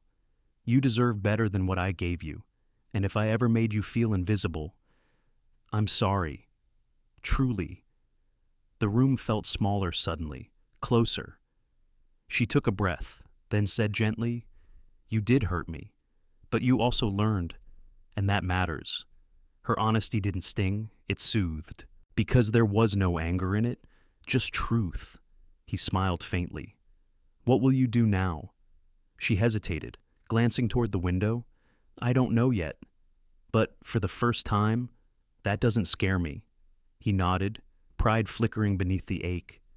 You'll be incredible, whatever it is. Maybe, she said, smiling. But if there's anything between us, it has to come from choice. Not from titles, not from gratitude, just choice. He understood. Those words weren't a rejection. They were freedom for both of them. He looked at her then, not as a boss, not as a man trying to hold on, but as someone who finally understood love without possession. Then I'll wait, he said softly. Not for you to come back, but for the chance to meet you again. As equals, her lips curved in a small, sad smile. Maybe someday, she whispered. He reached out then, slowly. Not to touch her, but to gesture toward the chair where she'd spent so many hours. This office will feel emptier without you. She looked around the desk, the papers, the quiet hum of machines, and then back at him. Maybe it's time it does, she said gently. For a moment, the air between them seemed to shimmer with the weight of everything unspoken. Gratitude, regret, respect. When she finally turned to leave, Ryan didn't stop her. He simply watched her walk toward the door, sunlight catching the edges of her hair. She paused once, hand on the handle. Take care of yourself. Ryan, she said softly. You too. Emma. And then she was gone.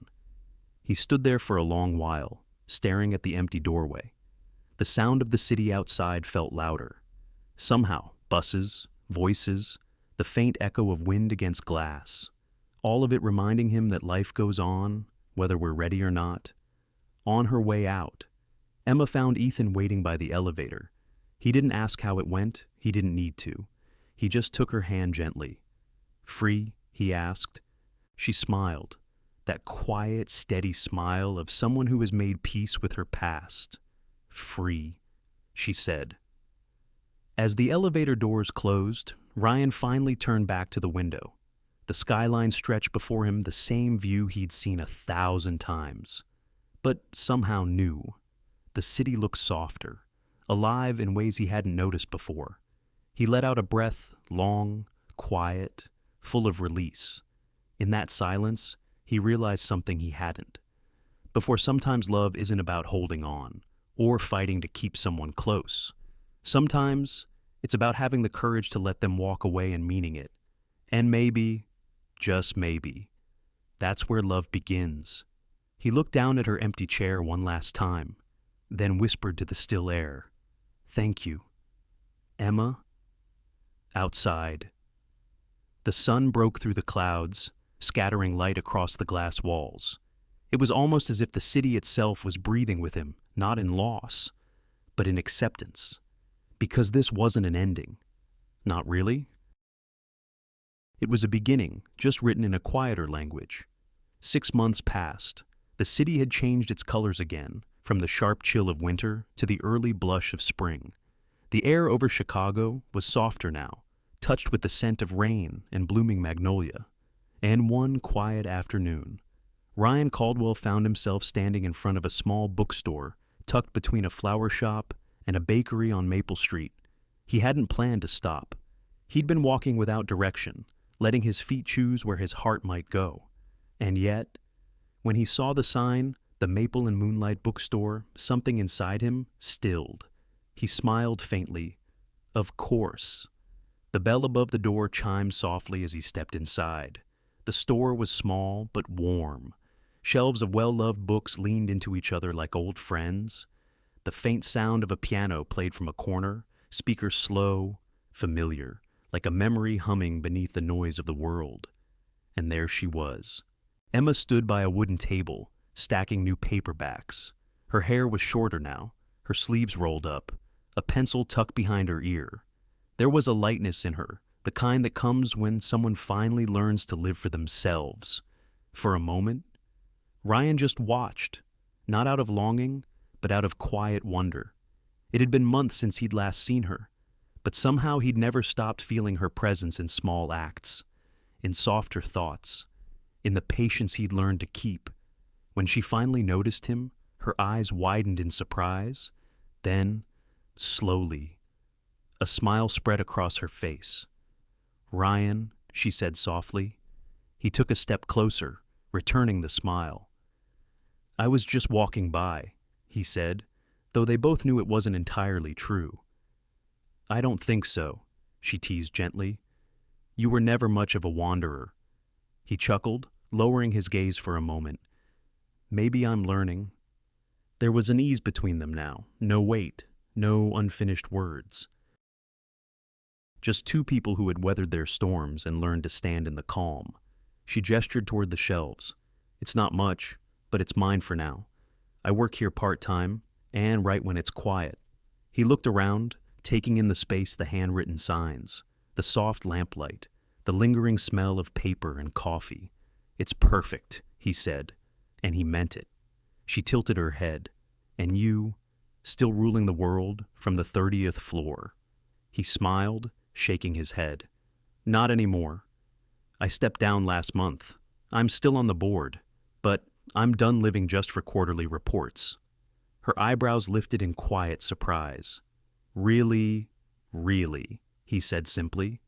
"I wanted to see what life looked like when I wasn't trying to control it." She studied him, the calm in his voice, the gentleness in his eyes, and for the first time, she saw a man unarmored. No walls, no pretense, just Ryan. "That's a big change," she said. He nodded. "You were the start of it." The words hung there between them, soft but true. For a moment, neither spoke. The world outside kept moving, a car passing, a child laughing somewhere down the street, but in that small shop, time seemed to slow. Finally, Emma placed the last book on the stack and turned fully toward him.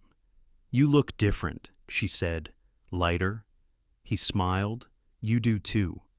Their eyes met, not with the weight of the past, but with the quiet recognition of two people who had finally grown into themselves. He gestured toward the door.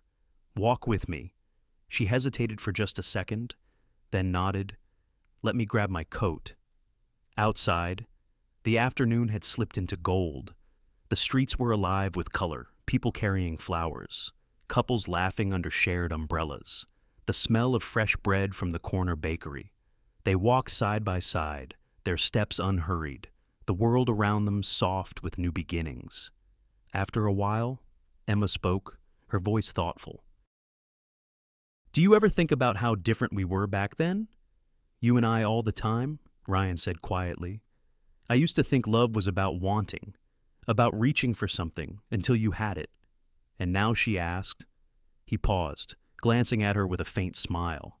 "Now, I think it's about seeing, about recognizing someone truly and not needing to change them to love them." She smiled back, that same gentle curve that once undid him completely. "That sounds like something worth keeping."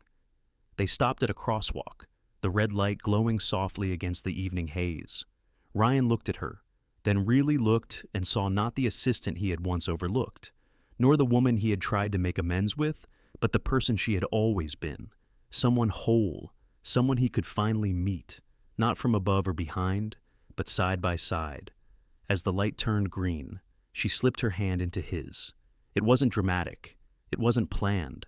It was simply natural, like a note resolving after a long, silent pause. He looked down at their hands, then at her, and felt something settle in his chest. Peace. They walked on, past the bookstores and cafes, past the rush of the city that had once swallowed them whole. The sky above them deepened into a quiet blue, the first stars beginning to appear. At one point, Emma stopped and turned to him, her eyes soft beneath the glow of a street lamp. "You know," she said, "sometimes we have to lose everything we thought we wanted, just to find what we actually need." He nodded, "And sometimes what we need was right there all along." They stood there for a moment, letting the silence speak for them. Then she smiled small, radiant, unguarded, the kind of smile that said, "We're okay now." Ryan took a slow breath, feeling the cool air fill his lungs, the weight of the past dissolve into the rhythm of the present. No grand declarations, no promises. Just this two people walking forward into whatever came next. And as they disappeared down the street, hand in hand, the city seemed to sigh a gentle exhale after a long, held breath. Because love, he realized, isn't the fire that burns fast and bright. It's the quiet warmth that stays, even after the storm. It's the way someone looks at you and finally sees you not as a title, not as a role, but as a heart. And in that simple truth, Ryan Caldwell, the man who once thought he had everything, finally understood what it meant to begin again. He glanced at Emma one last time as they crossed the street, her laughter rising softly against the hum of the evening. And he smiled, not because he'd won her, but because he'd learned how to see her, truly see her. And that, he thought, was more than enough. Sometimes life teaches us through the quiet things, not through success or praise, but through the moments we are forced to slow down and truly see another person. Ryan's story reminds us that love is never about ownership or control. It's about awareness, about recognizing the heart of someone standing right in front of us before it's too late. Many of us, especially as we grow older, learn that the greatest gifts in life aren't bought or earned, but given freely through kindness, respect, and time. Emma's courage to walk away and Ryan's humility to change show that redemption is always possible no matter our age or the mistakes behind us. Real love, whether romantic or human, is found not in taking, but in allowing others to be free. When we begin to love with open hands instead of closed fists, we start to live more gently with gratitude, compassion, and grace. In the end, the story isn't just about two people finding each other again. It's about all of us learning to love better, see deeper, and remember that it's never too late to begin again. Thank you so much for spending your time with Shining Stories today. If this story touched your heart, even just a little, we'd be truly grateful if you could like, share, and subscribe to our channel. Your support helps these gentle stories continue to reach more hearts around the world. Every view, every comment, every share, it all means more than you know. So, stay with us, keep listening, and let's keep shining together one story at a time.